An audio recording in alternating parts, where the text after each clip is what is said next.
কিন্তু আমরা 3 জনে ধরে ফেলছি এবং যাদের কাজের অবহেলা ছিল তাদের কিন্তু আমরা অ্যাটাচ করছি এবং তাদের আমরা আইনের আওতায় নিয়ে আসছি। আর এই যে যেটা বললেন যে এরকম 2-1টা ঘটনা কিন্তু সব সময় ঘটতেছে এবং আগেও ঘটছে, ভবিষ্যতে যেন না ঘটে এই জন্য আমরা চেষ্টা করে যাচ্ছি। এই ক্ষেত্রে আপনারা আমাদের আগেও সহযোগিতা করছেন, এখনো সহযোগিতা করবেন এবং যেই জায়গায় ঘটে আপনারা সাথে সাথে আমাদের জানাবেন। এই জন্য আমি আপনাদেরও ধন্যবাদ দিই, আপনারা আপনাদের সবসময় দিয়ে আমাকে ইনফর্ম করতেছেন। আর এই জন্য তাদের আইনের আওতায় আনা হয়েছে এবং তাদের প্রপার পানিশমেন্টটা পাবে।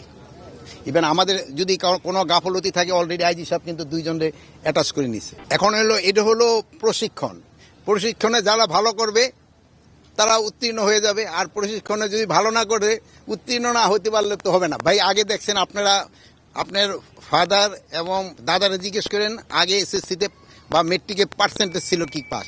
এখন তো সব জায়গায় খালি একেবারে জিপিও 5 নিয়ে কম্পিটিশন, কে কোন ব্যাড। এখন তো ওইটা হইলে না, আপনার কোয়ালিটির দিকে খেয়াল রাখতে হবে। যেটা ভালো কোয়ালিটি তাদের ক্ষেত্রে কোনো রকমের অসুবিধা হবে না।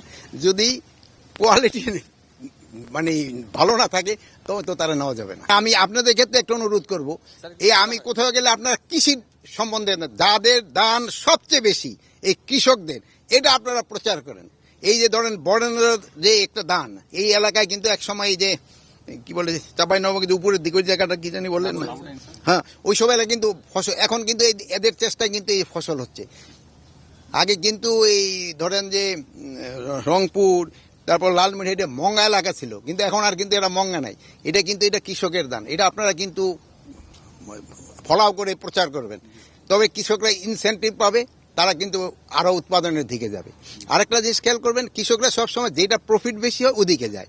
যেমন ধরেন গতবার আলুতে ভালো প্রফিট পেয়েছে, সব এবার আলু বনছে, এখন ধরেন আবার আলুর দাম কমে গেছে। এই জন্য কৃষকরা আপনি উদ্বুদ্ধ করতে পারবে ভাই সব ফসলই লাগাও, কোনটার সময় কোনটা। আরেকটা জিনিস দিকে এরা সার, প্রচুর সার ইউজ করে। যেমন ইউরিয়া সারের সাথে ডিএপি সারের ভিতরে কিন্তু প্রায় 20% ইউরিয়া সার থাকে। এখন ইউরিয়া 100% দিতেছে, আবার ওই ডিএপি দিয়ে কিন্তু 20% ইউরিয়া হয়ে যাচ্ছে, মানে 120% হয়ে যায়। এই দিকগুলি কৃষকদের আপনারা বলতে হবে যে এত সার ব্যবহার করো না। পানির সমস্যা আছে বরেন্দ্র এলাকায়, এবারে তো না পানির সমস্যা নাই, পানির সমস্যা হবে না। ইলেকট্রিসিটি এই 2000 মেগাওয়াট দরকার হবে ইসের জন্য, এই সেচের জন্য। এটার ক্ষেত্রে কোনো ধরনের কম্প্রোমাইজ করা হবে না। 2000 এটা আমরা রেখে তারপরে আপনি ইলেকট্রিসিটি পান কি না পান দেখো, কৃষকরা সবার আগে পাবে। লোডশেডিং হবে স্যার, তাহলে খুব বেশি লোডশেডিং হবে কিনা জানি না, আমার কৃষক যেন পায় আমি এই ব্যবস্থা করব।